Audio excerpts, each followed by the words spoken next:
Hello guys, स्वागत है आपका माइक्रोसॉफ्ट एक्सेल की इस अमेजिंग वीडियो में।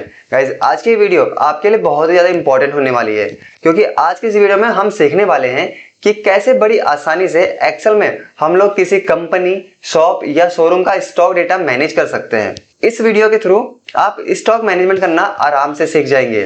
तो एक्सेल के अंदर कैसे इस डेटा को मैनेज किया जाता है, कैसे इस डेटा को फॉर्मेट किया जाता है, आज की इस वीडियो में हम सीखने वाले हैं। तो हेलो गाइस, मेरा नाम है मोहित और इसी एजुकेशन में आपका स्वागत है। तो चलिए बिना देरी के शुरू करते हैं इस वीडियो को और आते हैं अपनी एक्सेल स्क्रीन पर।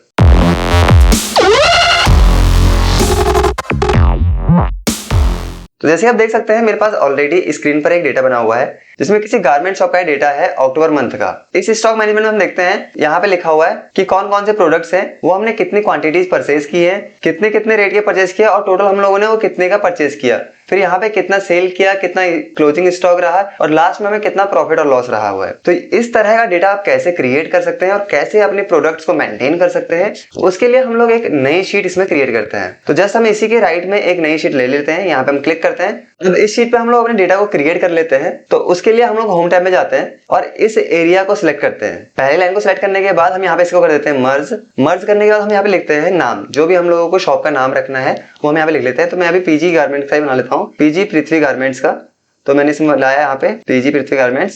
अब यहाँ इतना करने के बाद इसका साइज अगर आपको इंक्रीज करना होता है, यहाँ से इसका साइज इंक्रीज कर सकते हैं। इसकी फॉन्ट फैमिली अगर आपको चेंज करनी होती है तो अभी फॉन्ट ऑप्शन में जाइए और यहाँ से इसका जो भी फॉन्ट स्टाइल आपको रखना हो वो आप यहाँ से रख सकते हैं। इतना करने के बाद आपको इस पोर्शन में आना है, कुछ इस तरह से आपको डेटा को सेलेक्ट करना है। एरिया सेलेक्ट करने के बाद हम इसे कर देते हैं मर्ज। अब मर्ज करने के बाद हम यहाँ पे लिख लेते हैं स्टॉक मैनेजमेंट। तो मैंने यहाँ पे लिखा स्टॉक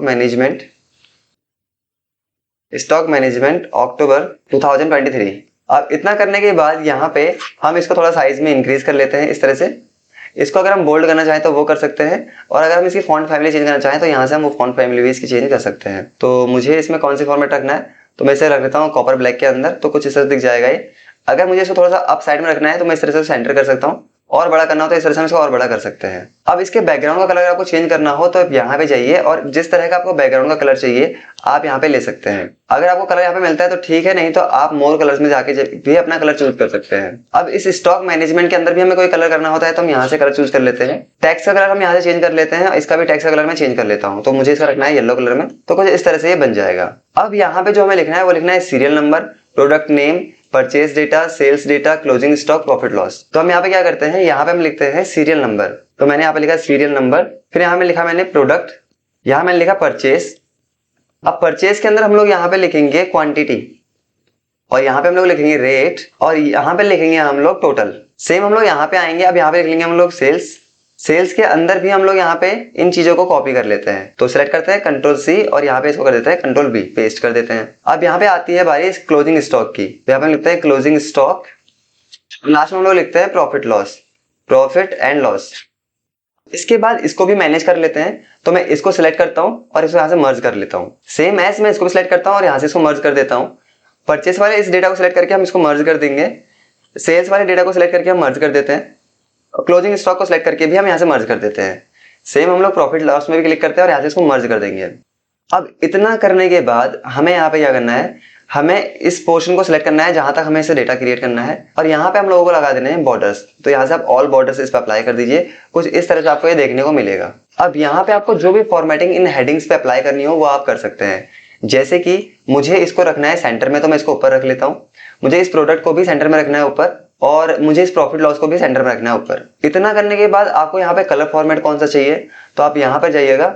आपको जो भी कलर फॉर्मेट्स इसमें चाहिए, लाइक मुझे यहाँ पे चाहिए ब्लू और लिखा हुआ मुझे यहाँ पे चाहिए व्हाइट कलर में, तो यहाँ पे हम रख सकते हैं और इसको बोल्ड कर देते हैं। साइज का इंक्रीज करना हो तो आप यहाँ पे वो भी कर सकते हैं इस तरह से, और यहाँ से इनका साइज इंक्रीज करना हो तो यहाँ से आप वो भी कर सकते हैं। इतना करने के बाद अब यहाँ पे आप फॉर्मेट प्रिंटर पे क्लिक करेंगे। मुझे प्रॉफिट लॉस को भी सेम अप्लाई करना है तो वो भी ऐसे हो जाएगा। यहाँ पे आप डबल क्लिक कीजिए, यहाँ पे साइज को ये बराबर कर लेगा। अब बारी आती है परचेज, सेल्स, क्लोजिंग स्टॉक। इसको हम सेलेक्ट करते हैं। सिलेक्ट करने के बाद आपको किस तरह का कलर रखना है इसमें, मुझे रखना है इसमें येलो कलर। तो मैंने इसे सिलेक्ट किया, बोल्ड कर देते हैं इसको, और अगर हमें फॉन्ट फैमिली चेंज करनी होती है तो हम यहाँ पे जाके इसकी फॉन्ट फैमिली चेंज कर लेते हैं। तो यहाँ पे मुझे रखना है इसको फॉर्मेट इसके अंदर। तो यहाँ पे मैंने ये इसमें अप्लाई कर दिया है। टेक्स्ट का कलर अगर हमें चेंज करना हो तो यहाँ से हम टेक्स्ट कलर चेंज कर लेते हैं इस तरह से। क्लोजिंग स्टॉक के नीचे कुछ डेटा रह गया है तो मैं यहाँ पे वो भी लिख लेता हूँ। मैंने लिखा है यहाँ पे क्वांटिटी, और जो टोटल अमाउंट बच जाएगा हमारे यहाँ पे वो लिख देते हैं। अब इन सभी को हम करते हैं सेलेक्ट। सिलेक्ट करके इनको हम करते हैं सेंटर अलाइनमेंट। सेंटर अलाइनमेंट करने के बाद यहाँ पे हम लोग कलर पे जाते हैं और इसमें जो कलर फॉर्मेट हम लोगों को रखना होता है तो यहाँ से हम वो कलर फॉर्मेट इसमें अप्लाई कर लेते हैं।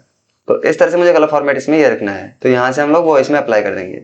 अब यहाँ पे हम लोग अपने डेटा को पुट करते हैं। ये हमारा फॉर्मेट रेडी है, यहाँ पे हम डेटा लिखना स्टार्ट करते हैं। तो थोड़ा सा मैं इसको जूम कर लेता हूँ। अब जूम करने के बाद यहाँ पे लिखते हैं सीरियल नंबर। तो सीरियल नंबर के लिए मैं यहाँ पे लिखता हूँ 1 और एंटर प्रेस करते हैं 2 लिखते हैं। इन दोनों को सिलेक्ट करते हैं और यहाँ से इसको ड्रैग कर देते हैं, जो आप ऑलरेडी जानते हैं। इतना करने के बाद जो भी प्रोडक्ट हम सेल कर रहे हैं उस प्रोडक्ट को हम यहाँ पे लिखते हैं। जैसे मैं यहाँ पे लिख लेता हूँ शर्ट, यहाँ पे मैं लिख लेता हूँ पैंट, यहाँ पे मैं लिख लेता हूँ जीन्स। अब मैंने कुछ प्रोडक्ट्स यहाँ पे लिखे हैं, कितनी कितनी क्वांटिटी में हम लोगों ने ये परचेज की है वो क्वांटिटी हम लोग यहाँ पे पुट कर देते हैं।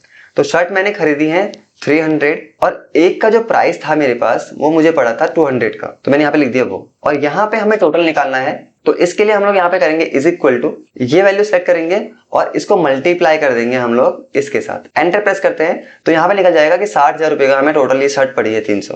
अब यहाँ पे अगर आपको ये सिंपल फॉर्मेट में लग रहा है तो आप इसमें थोड़ा फॉर्मेट अप्लाई कर सकते हैं। क्वांटिटी वाले डेटा को मैं सिलेक्ट करता हूँ, यहाँ पे हम प्रेस करते हैं कंट्रोल 1। कंट्रोल 1 के बाद हम आते हैं कस्टम ऑप्शन में। कस्टम में हम यहाँ जाने के बाद इस जर्नल ऑप्शन को हटाएंगे यहाँ से। यहाँ पे हम लगाएंगे हैज, स्पेस देते हैं, इन्वर्टेड कॉमा के अंदर हम यहाँ पे लिखते हैं पीसेस, PCS, और यहाँ से हम कर देते हैं इसको ओके। अब यहाँ पे जो रेट वाला पोर्शन है हम इसको सिलेक्ट करते हैं। सिलेक्ट करने के बाद कंट्रोल 1 करते हैं और इतना करने के बाद हम आते हैं अकाउंटिंग फॉर्मेट में। तो अकाउंटिंग में सैंपल दिखा रहा है, कुछ इस तरह से आपकी वैल्यू दिखेगी आपको।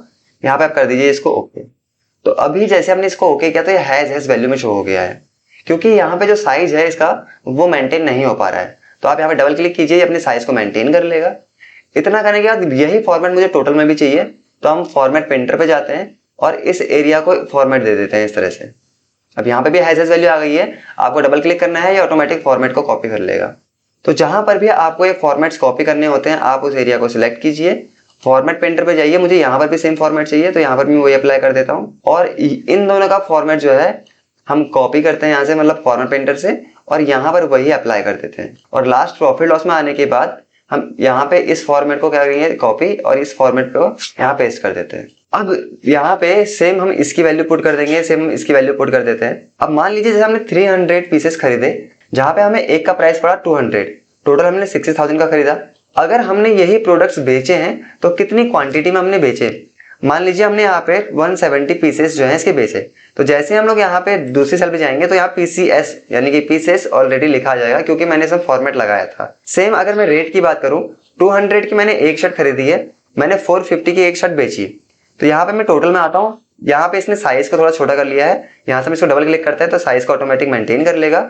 450 रुपीज की शर्ट आपको मिल जाएगी यहाँ पे। अब ये 170 शर्ट आपको टोटल कितने की पड़ी, आपको करना है इज इक्वल टू, इस वैल्यू को सिलेक्ट करना है और मल्टीप्लाई करना है आपको इसे इस रेट से, और एंटर प्रेस कीजिए, आपका यहाँ पे आंसर निकल जाएगा। अब ये था कि हमने 60,000 की शर्ट खरीदी है, उनमें से हमने टोटल शर्ट नहीं बेची, 170 शर्ट बेची है जिनका प्राइस है 76,500। अब बारी आती है क्लोजिंग स्टॉक की, यानी कि कितना प्रोडक्ट्स हमारे पास रिमेनिंग है। तो हम यहाँ पे क्या करेंगे, इज इक्वल टू हमारी टोटल क्वांटिटी माइनस हमारी सोल्ड क्वांटिटी। हम यहाँ पे एंटर प्रेस करते हैं तो हमारे पास इतनी रिमेनिंग क्वांटिटी बची हुई है। अगर हम लोग अमाउंट की बात करें तो हम यहाँ पे करेंगे इज इक्वल टू इस क्वांटिटी की और इसको हम मल्टीप्लाई करेंगे जितने से हमने इसको खरीदा था। तो 200 रुपीज का हमने यहाँ पे खरीदा था, यहाँ पे हम एंटर प्रेस करते हैं तो यानी कि हमारे पास अभी भी 26,000 रुपए का स्टॉक बाकी है। और अगर पीसेस में देखें तो 130 पीसेस का स्टॉक हमारे पास बाकी है। अब हम बात करते हैं प्रॉफिट एंड लॉस की। तो हम यहाँ पे जाएंगे, हम करेंगे यहाँ पे इज इक्वल टू जो अमाउंट हमारे पास बचा हुआ है हम उसको सिलेक्ट करेंगे, इसमें हम प्लस कर देंगे जितने का हमने इसे बेचा है, फिर इसमें से हम लोग माइनस करेंगे जितने का हमने इसे खरीदा था। और यहाँ पे जैसे हम लोग एंटर प्रेस करेंगे तो ये हमें दिखा रहा है कि हमें जो टोटल प्रॉफिट है वो 52,500 का हो रहा है। अब हम यहाँ पे ऐसा करेंगे कि इनको हम सिलेक्ट करते हैं और यहाँ से इसको ड्रैग कर देते हैं नीचे को। ऐसा इसलिए क्योंकि जब भी हम लोग कोई डेटा पुट करेंगे तो ये ऑटोमेटिकली उस फॉर्मेट को कॉपी कर लेगा। सेम हमने यहाँ पर फॉर्मूला लगाया था तो इसको भी हम लोग नीचे को ड्रैग कर देते हैं यहाँ तक। अब ऐसे हम लोग यहाँ पे सिलेक्ट करते हैं और इसको भी ऐसे नीचे को ड्रैग कर देते हैं। यानी कि आप जैसे जैसे आप प्रोडक्ट लिखते जाएंगे, आप यहाँ पे क्वांटिटी लिखते जाएंगे और आपको यहाँ पे आंसर आता जाएगा। जैसे कि पैंट की मैंने 200 क्वांटिटी परचेज की थी, जहां पर वो मुझे 300 की एक क्वांटिटी पड़ी थी। तो यहाँ पे आप देख सकते हैं कि ऑटोमेटिकली क्वांटिटी यहाँ पे आ चुकी है और यहाँ पे मैंने उन्हें 150 पीसेस सोल्ड आउट कर दिया, जहाँ पे मैंने एक का प्राइस 500 लिखा था। तो आप देख सकते हैं कि 75,000 की मेरी सेल हुई है और यहाँ पर अभी तक का मुझे प्रॉफिट लॉस 15,000 दिखा रहा है। बट अगर मैं क्लोजिंग स्टॉक की बात करूं तो यहाँ पर हमने फॉर्मूला अप्लाई किया था, तो मैं इसको ड्रैग करना भूल गया था, तो हम सेम इसको सिलेक्ट करेंगे और इसको ड्रैग कर देंगे नीचे को। इस तरह से आप देख सकते हैं कि 50 क्वांटिटी आपके पास अभी भी रिमेनिंग है और आपका जो प्रॉफिट है वो बढ़ चुका है यहाँ पे। तो सेम हम लोग यहाँ पर भी अप्लाई करते हैं। मैं एक बार इसको अप्लाई करके दिखाता हूँ। मैंने 400 जीन्सेस खरीदी हैं और एक का जो प्राइस था वो 400 का था और यहाँ पे आप देख सकते हैं कि थोड़ा सा साइज मेंटेन नहीं हो पा रहा है, तो हम यहाँ पे डबल क्लिक करते हैं। फिर यहाँ पे डबल क्लिक करते हैं तो यहाँ पे अभी तक इस तरह से दिखा रहा है आपको। मैंने यहाँ पे 200 पीसेस सोल्ड आउट कर दिए हैं। एक पीस का जो प्राइस था वो 700 का था। यहाँ पे जैसे आगे बढ़ेंगे तो देख सकते हैं इसने साइज को मेंटेन नहीं किया है। यहाँ पे हम डबल क्लिक करते हैं, यहाँ पे इसने ऑटोमेटिक साइज मेंटेन कर लिया है। आप देख सकते हैं कि कुछ इस तरह से आपको इतना प्रॉफिट शो हो रहा है। अब ये डेटा कैसे फुलफिल दिखेगा उसके लिए मैं आपको वीडियो फॉरवर्ड करके दिखा देता हूँ आगे, और इन वैल्यूज को मैं खुद से फिलअप कर देता हूँ। तो कुछ इस तरह से मैंने डेटा फिलअप कर दिया है। अब आपके सामने है कि कौन सा प्रोडक्ट हमने कितनी कितनी क्वांटिटी में खरीदा है, क्या उसका रेट है और टोटल हमने कितने का खरीदा, कितनी क्वांटिटी हमने उसे सेल कर दी, कितने कितने की सेल की, टोटल अमाउंट कितना सेल हुआ, फिर हमारे पास कितना क्लोजिंग स्टॉक रह गया, उस अमाउंट के साथ हमें कितना प्रॉफिट हुआ है। ये सारा डेटा आपके सामने है। तो आप किसी भी शॉप, किसी भी कंपनी की बात करें जहां पे हम प्रोडक्ट्स को मेंटेन करते हैं, जहां पे हम स्टॉक मैनेजमेंट रखते हैं, उसमें आपका ये डेटा आपको काम आएगा। तो आई होप गाइज इस वीडियो में बताए गए सारे टॉपिक्स आपको क्लियर हुए हों और कैसे हम स्टॉक डेटा मैनेज कर सकते हैं ये भी आपको क्लियर हुआ हो। तो गाइज आपसे एक छोटी सी रिक्वेस्ट है कि इस वीडियो से रिलेटेड अपना फीडबैक जरूर दें। Thank you.